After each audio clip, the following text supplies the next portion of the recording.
Good morning, little listeners. This is Mrs. P, and I think I'm going to read you the finishing chapters of Junie B. Jones, first grader, Cheater Pants. Okay, chapter 7, Pallies. Remember, she calls her friends pals and pallies. Pallies. We worked on our poems for the whole entire morning almost. And ha! Mr. Scary was right. Sharing ideas did help spark our imaginations. Plus, all of us got to add our own special words to our poem, and that is called good teamwork. After we got done, I printed our poem on a clean piece of paper. Lenny and Jose and Herb watched me real careful. I am an excellent printer, I told them. I can print with the best of them. And pretty soon, all of the other children in room 1 finished their poems too. And good news, Mr. Scary said there was time to read some of our poems to the class. Lucille didn't wait to get called on. She ran right up to the front of the room, and she made squinty eyes at Camille and Chenille. I wanted to write my poem with 2 girls in my group, she said, but all they wanted to write about was twins, twins, twins. She looked at them some more. The whole world is not just about you two, you know, she grouched. After that, she fluffed her lacy dress and she read her poem.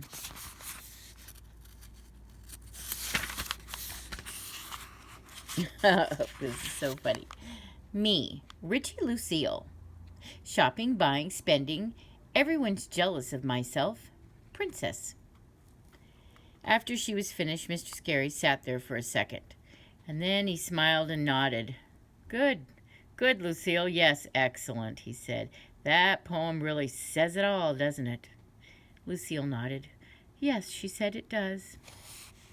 And then she did another mean look at those twins, and she sat back down.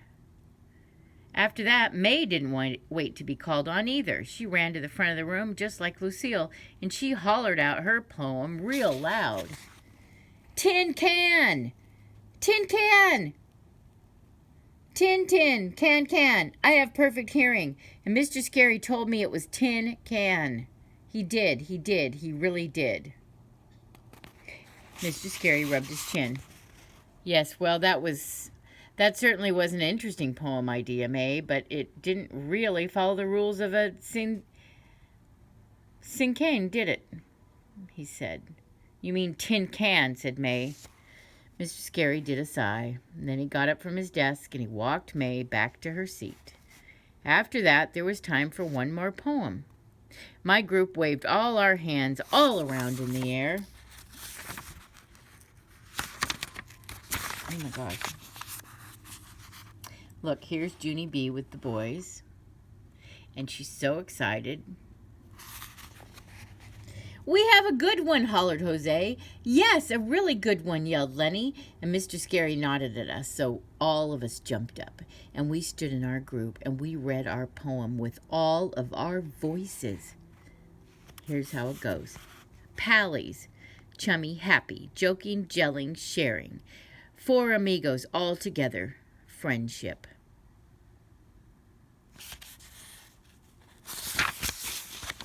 Chapter 8. A plus us. A plus. We got an A plus on our poem. Mr. Scary came right back to our desks and then he took his red pencil and he wrote an A plus right on the top of our paper. What a wonderful poem you guys wrote, he said. I loved that. And we jumped and clapped for ourselves, and it was the funnest morning I ever saw, and that is not even all, because lunch and recess kept on being fun too. On account of when 4 friends are in happy moods, together, life is a joy, I tell you. After recess, I hurried back to room 1, because I couldn't wait to see what happy assignment we would do next. I skipped in the room and looked at the board, and then, boom. I came to a screechy stop. On account of the board had 2 terrible words on it, and it said spelling test. And I forgot all about that stupid thing. That dumb test was supposed to be last Friday, and then it got put off until today. And so how was I even supposed to remember that thing last night? because I was worried about my note, of course. Oh, my legs felt weakish and limpish. Very slow, I dragged my feet back to my seat. The desks were back to normal again. Herb was already sitting down. He turned around and looked at me. "What's wrong, Junie B?" he asked. "Don't you feel good?" I laid my head on my desk. "I forgot to study my spelling words last night," I said, "and now I'm going to be in trouble with Mother and Daddy again." I did a whine. "This is the whole dumb problem with school," I said. "One minute you're all joyful and happy, and the next minute the joy gets flushed right out of you." Herb tried to make me feel better. "Don't worry, most of the words are easy this week," he said. And he paused for a second and he said, "Sort of." I did another whine, because sort of does not mean really. In the front of the room, Mr. Scary was passing out paper. "Is everyone ready for our spelling test this week?" He winked. "Since you had 4 extra nights to study, I'm sure everyone will get a perfect grade, right?" Uh-oh. My stomach turned into a knot ball at that comment. Pretty soon the test began. Mr. Scary pronounced the first spelling word, and he used it in a sentence. "Fox," he said. "The fox is coming through the woods." Fox. I perked up a little bit, because I know how to spell fox, of course. I printed it very neat on my paper, F-O-X. "The next word is box," said Mr. Scary. "I keep all my toys in a box." Box. I sat up even perkier because, box is just as easy as fox. I wrote it down on my paper, B-O-X. Mr. Scary smiled. "The next word is wood. I would like all of you to do well on this test. Wood." And just then I stopped perking, because sometimes I get mixed up on that one. I wrote down some letters. W-O-O-D. Then I crossed them out on account of that was the wrong kind of wood, I believe. I tried again. W-O-U-D. I shook my head, and that didn't look right either. Finally, I covered my face, and I did a groan. "Shh," said May. Herb started to turn around to see what was the matter, and then he quick stopped himself, because no turning around during a test, of course. I looked at what I wrote some more, and then I strained my brain to try and remember how to spell it, only nothing came to me. And finally I did another groan. And that's when a miracle happened. My friend Herbert came to my rescue. Oh no. First, he shifted a teensy bit in his chair, and then he moved his test paper to where I could see it, and he pointed to the word with his finger. And my mouth came open at that lovely gesture, because I didn't even ask him to do that. He just gave that word to me. Like a gift. I stretched my neck to see it better, and yay, as soon as I saw the word, my imagination got sparked, and I remembered the letter L perfectly good. I quick wrote it down on my paper. I was just in time. Mr. Scary was already on the next word. Peek. I saw you peek. Peek. Just then I sat in my seat very still, and I did a gulp, because I really thought he saw me peek, that's why. Only good news, I was wrong.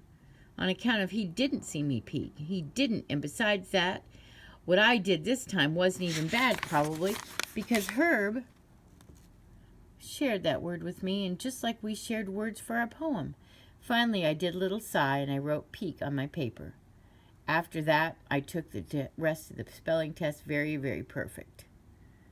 And I put what happened right out of my brain, sort of. Chapter 9, Sleeping on It. That night, me and Philip Johnny Bob didn't sleep that good. We tossed and turned a real lot. Also, Philip Johnny Bob talked in his sleep a little bit, because I heard him say the word cheater pants. I woke him up, and then I heard that.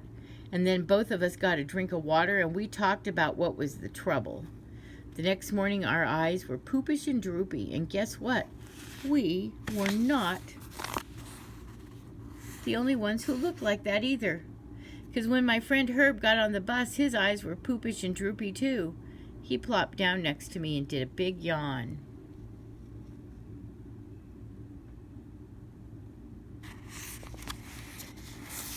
I didn't sleep good last night, he said, real tired.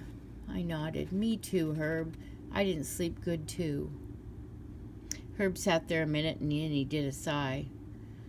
Yeah, only I don't even want to tell you why I didn't sleep, he said, or maybe you might get mad at me. I raised my eyebrows at him. Oh? Herb squirmed in his seat, kind of uncomfortable, and then he quieted his voice.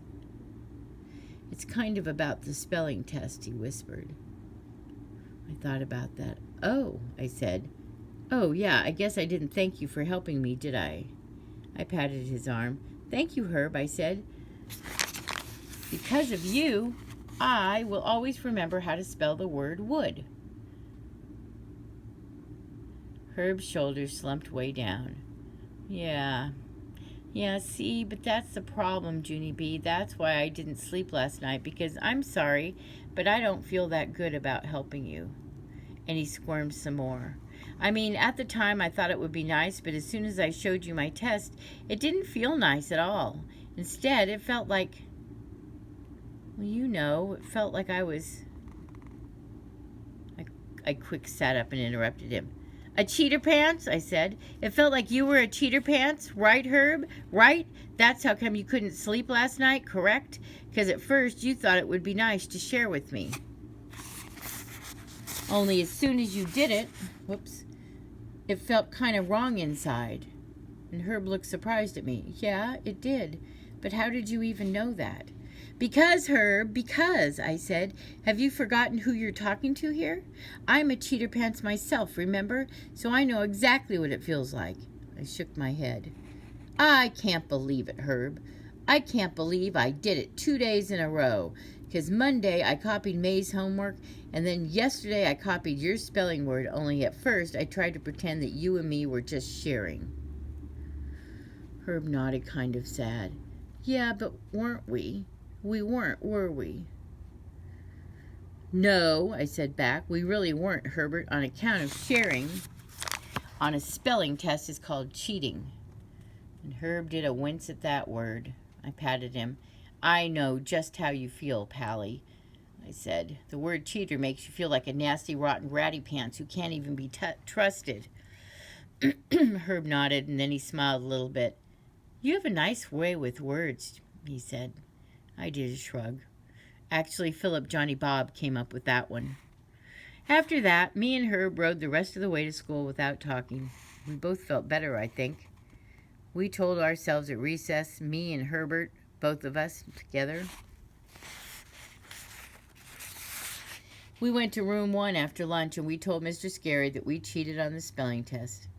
Herb explained about how he heard me being upset during the test, and he didn't want me to get in trouble with Mother and Daddy again, so he showed me his answer so I would do good. And then I explained about how that was a lovely gesture by Herb, but after we did it, we both knew it was wrong, and so we will never ever do it again, and we mean it. Mr. Scary listened to us careful. Then he thanked us for our honesty, and he said he admired us very much for telling him what we did. After that, we got out our test papers, and he wrote big zeros right at the top. Right at the top of them, on account of even if you get admired, you still get a 0, apparently. Only that was not even the end of it, because that night while I was eating dinner, Mr. Scary called my house, and he tattletaled to Mother right on the phone, and at first, Mother frowned a real lot. And then me and her and Daddy talked about cheating all over again, and I got yelled at a little bit.